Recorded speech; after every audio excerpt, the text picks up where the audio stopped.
Hello, everyone. Welcome back. It is Wednesday, February 5th in the NBA. I have 4 picks incoming from San Francisco at 5:11 a.m. Today, it is Austin, but today I'm joined by a special guest, and you guys should know it because yesterday, boy, did we have ourselves a day.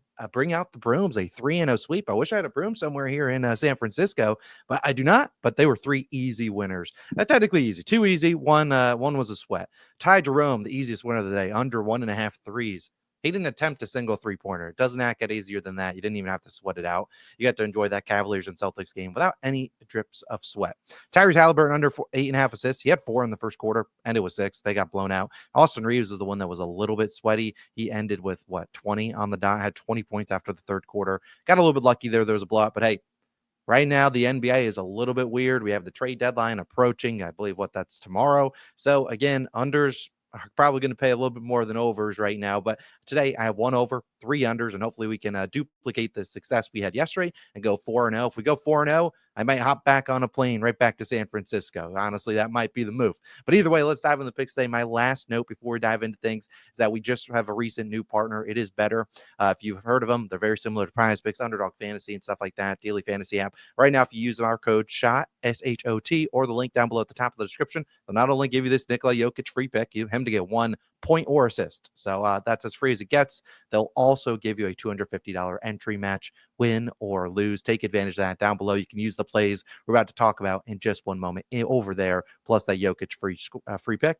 Free money. Take advantage of it. But let's dive into the picks today. We got 4 of them. We'll begin with the over, then we'll go to some unders, and we'll get on out of here. And I hope you guys have a wonderful Wednesday. Let's begin with the first one. A guy that deserves to be in the COS Hall of Fame. His name is Cade Cunningham. Give me his over. 26.5 points, minus 125 on FanDuel. Obviously, him and the Pistons are at home tonight, taking on the Cleveland Cavaliers. Short spread, only a 4.5, 5.5 point dog. So you'd think, coming off a game they just played a few, maybe end of January, Cade did not play well in that game. Shot 26 times, but only 22 points. They lost by 20. So now that they're only 5-point dogs, feels like, hey, maybe the Pistons are going to keep this one competitive, and they keep it competitive. Yet I have to imagine Cade Cunningham shows up and plays pretty well. So I do like his over in points as my first play of the day. I'll talk about him real briefly, why I think it's a pretty solid matchup. I forgot to do the banners down below, so you're going to have to lock in visually with me here. But again, let's touch on Cade Cunningham, and let's just look at how he's been doing recently. Obviously, he has been a beast this season, averaging 25.3 points per game. I'm more concerned about with Jaden Ivey out. Now, in the 20 games with Jaden Ivey out, we're looking at a guy averaging 28.1 points per game. The line at 26.5, 27.5 has not mattered, so it doesn't really matter to me. As I said, this game against Cleveland, he really stunk it up 9 for 26. If you look at his field goal chart, a lot of close shots in the paint, just wasn't making them. Now, obviously, you can see this, not the best match in terms of pick and roll ball handler, free throws, stuff like that. But isolation, we've seen the Cavaliers really struggle dead last in the NBA. We see where Cade scores his points. Sure, he can do the above the break threes, but a lot coming into that mid range and really close to the hoop. And we've seen kind of them struggle. They limit the restricted area shots, but again, in that mid range and that paint, non-restricted area, he's had some good. This is not a bad matchup for him. We're looking at head to head this season. That was 2 games, 33 points on 24 shots here. They lost by 12. Again, this game lost by 19, 26 shots. So again, I think he's going to continue to get some great volume. And when you look at Cade, if you're just looking at, games this season, when you get, 18 or so field goal attempts, honestly, I feel like he gets more than 18 tonight, but let's just say 18, and he shoots above 40%, which is not a high metric. I mean, above 40%, we're looking at a guy over in 13 of 21. If you isolate that to games without Jaden Ivey, looking at him over in 9 of 11 games. So again, I really think this is a spot where you see Cade get some good volume. I think he should be able to get us these points. If they're going to keep competitive, we know Cade is a microwave scorer. He can go from 7 points to 17, just like that. I think this is a great spot for him at home, facing the Cavaliers, coming on a back-to-back. Who knows how amped up the Cavs defense will be. Cade's going to have the ball in his hands. We know every single possession. Love his over in points. First play of the day. Now we got to talk about some unders. Some guys that I don't love their matchups. Some guys that I am fading tonight. Last night, obviously, 3 fades, 3 winners. Hopefully, we can continue to have a good streak on these unders. We're on an 8-2 run. As I said, I might have to stay in San Francisco at this point, but I'll probably be on a flight as you're watching this, so I probably won't be too responsive to comments today. My apologies. On a flight from, 12 Eastern time to 5 Eastern time. So again, be a little bit inactive today, but I'll be back and ready to go tomorrow. Keontae George, let's fade him. under 17.5 points, minus 105 on DraftKings. Now, taking unders right now as the trade deadline approaches can be a little bit scary because there's a world where Keontae George's team, the Utah Jazz, say, we're going to trade some guys today. And that could happen. And, the lines might change. I'm not too worried about it. Keontae George has still been pretty bad, even if guys are getting traded. And I expect them to have some guys active tonight, most notably Jordan Clarkson. Love to be him to be in the lineup tonight. Larry Markkinen, John Collins. The one guy that will be out, Colin Sexton, but I'm not too worried about him. Isaiah Collier is in the starting lineup, kind of running as their point guard. Now, if you've looked at Mr. Keontae George recently, let's just call it what it is. He hasn't been really that good. And we'll look at his numbers. Over the last 27 games, he's under in about 60% of them. That includes recently going under in whatever. This is 6 of his last 7. And pretty bad head-to-head against the Warriors, 12 points in both the 2 games. So not like you're saying, oh, this guy's been crazy. No, 12 points here, shoots 12 times. Most recent game, 12 points here. Got 11 free throw attempts. That was a game that you can see here. Larry Markkinen out. John Collins out, Jordan Clarkson out. So again, he came off the bench, but he played 32 minutes. So it's not like he was a slouch. So again, you look at how the Warriors play defense, pick and roll ball handler, they're 4th best defensive team. Now with Draymond Green back, they're going to be an even better one. Spot up shooting, sure, he scores second most, but that's not really his game. He's not really a spot up shooter. And then in transition. So again, most of his points come in transition or as his pick and roll ball handler. Not a good matchup for him against the Warriors. Additionally, like I said, Draymond Green is back. This is a pretty good defensive team for the Warriors. And we've seen, when he faces good defensive teams, let's say top 15, we're looking at a guy that has really struggled under in 17 of 20 games versus top 10 or top 15 defensive teams. The Warriors, if you're curious, rank 10th. And I think they're a little bit better than that with Draymond back. So again, I'll fade Keontae George. If he goes over, you tip the cap. If he had some games against the Warriors last year when he went over, again, a lot of guys out in those games. Also, he was knocking out his shots. Today, his 3-point line is at 2.5 plus money on the over, 4 plus 3-pointers like plus 250. I'm fading him. Give me his under in points at 17.5. My next play, and it hurts to do this one because he just made us some money just on Monday when we took his over. Today we fade him, and that is Mark Williams of the Charlotte Hornets, under 19.5 points, minus 120 on FanDuel. Now, I do not want anyone to come on if Mark Williams has a bad first half and say, Austin, great pick, great under on Mark Williams. No, don't jinx him. We saw when we took his over, 3 points in the first half. It looked great if you had his under that night. Then he had 20 in the second half. Again, that is Mark Williams' game. However, today is a much tougher matchup against the Milwaukee Bucks. Now, the Milwaukee Bucks are a team that are in the trade deadline news. Saw some rumor about Chris Middleton for Kyle Kuzma.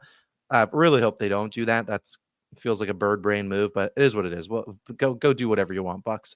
But Mark Williams, I don't like the spot here. Now, for starters, Giannis is currently questionable. I would love Giannis to be in the lineup tonight. Not only is Giannis a really good defender, really good rim protector, he also can put Mark Williams in foul trouble because Mark Williams, we've seen before, he can get into foul trouble pretty quickly. Well, a guy like Giannis barreling down towards you, yeah, he might get into some foul trouble there. But again, it's not been a great matchup for him. Now, on the season, the Bucks have allowed the fewest points per game to centers. That is obviously Mark Williams' position. But looking at his matchup even more, it's just not good. Let's talk about the Bucks. I mean, they have been a okay defensive team. I'm not coming out here and saying they're the best defensive team in the world. But again, you look at them and you can take this at 18.5. Like I said, 18.5's FanDuel right now. Most books at 19.5. So I'm not too worried the line moves there. Sure, he's over in these most recent games. We're facing the Nuggets and we're facing the Wizards, 2 teams in the bottom 10 defensively. We saw him struggle against Anthony Davis in the Lakers, saw him struggle against the Blazers. He went nuclear against the Grizzlies. Tip your cap. That's a team that plays speed mode fast, and he went crazy. Again, this is just not a good spot. We see how he scores his points, 80% in the restricted area, another 19, I guess, in the paint non-restricted area. Bucks 12th and 5th there. Sure, they're mediocre in terms of pick and roll man and stuff like that. But again, they're not a great matchup for free throws, which is where he gets a lot of his points. When you see and you look at these centers, other centers against the Bucks, the most of the centers that are doing damage are like Wemby making threes, Khalil Ware making threes, Cat making threes. That's just because Brook Lopez in drop coverage, but that's not the case here for Mark Williams. He ain't shooting threes. So again, you're going to look at a guy that's going to have to do all his damage in the paint. We have Brook Lopez there as his number 1 defender most of the minutes. And then when Bobby Portis, he's projected to be back tonight. He is probable back from personal reasons he was out. This is just not a good spot here. I think it's a better spot for the spot up shooters. I think they'll be able to slow down Mark Williams a little bit. I just don't think he shoots a very high percentage. Doesn't get the lucky free throws. Brook Lopez pretty good at staying out of foul trouble. So I just don't like this spot here. We'll fade Mark Williams. Give me his under in points. And final play of the day. And I probably won't touch on some other games because we got to get on out of here and catch our ride to the airport. It's going to be an under on a guy that I know a lot of you guys won't like. You might not have ever heard of this guy. A lot of people have been riding his overs recently. Now let's do it. It's a rookie, Matas Buzelis. Now, I think that's how you pronounce his name. I'm taking his under 10.5 points, minus 105 on Bet365. Almost considered taking his under in 3-pointers. I saved this for last, not because it's my least confident of the 4 plays, but because some books don't have a line for Matas Buzelis. And I get it. He is a bench guy. There's a chance he could start today based on if the Bulls do rest some guys. They're on a back-to-back. So that could happen. And maybe this line moves as the day goes on. I'm not too worried about it moving. I'm worried for Matas. I don't like this matchup for him, which is why I'm taking his under. I think he's been a little bit lucky recently, shooting a high percentage, obviously going over. Now is not really the game that I would hop on the Matas Buzelis train. Line's been about 8.5. Now, after a big game last night, he went 10 for 10 from the field. We'll touch on that in a second.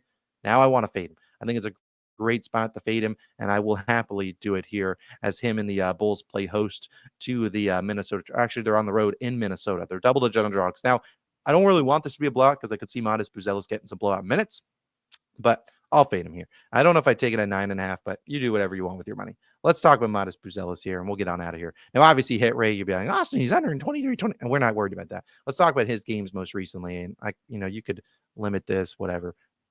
Zoom down to just, whatever, his last 5 games. Scored 9 here and 20 points, shot 80%. Nuggets, 12, 12, 12, 24. So again, kind of going over on the hook here, making one shot. That's the difference. Now, 24 last night, 10 of 10 from the field, 4 of 4 from 3. You see where he scores his points. It is a lot in the restricted area. In fact, if you look at his shot chart last night, every single shot was in the restricted area or the 3-point line. Now, restricted area, great. You did against Miami Heat. Proud of you. A lot of it in transition. Not a good spot here.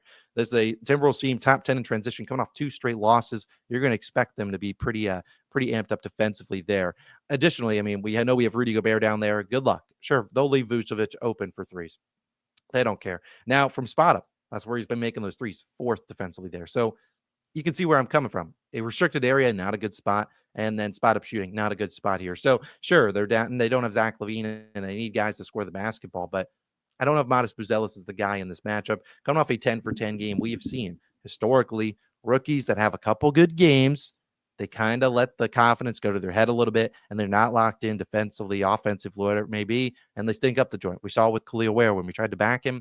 That could be the spot. Matas Buzelis on a back-to-back, you could see him stink up the joint. So I like his under in points. That's my 4th and final play of the day. To recap the picks, Cade over in points, Keontae, Mark Williams, and Matas Buzelis all under in points. If they move one or so, I like all of them there. Obviously, you guys can make your own judgment calls. Our last reminder is that Betr. Like I said, if you want to sign up, I certainly would appreciate it. Betr, again, free pick right now. Nikola Jokic. All you have to do is sign up using my code SHOT or the link at the top of the description, and they will give you a $250 entry match, win or lose, plus that free pick. Take advantage of that. All details down below. You guys have a wonderful Wednesday. I'll be probably on a flight by the time you're watching this, or I'll try to respond to some comments before that happens. Either way, have a great Wednesday. Let's try to bring out the brooms.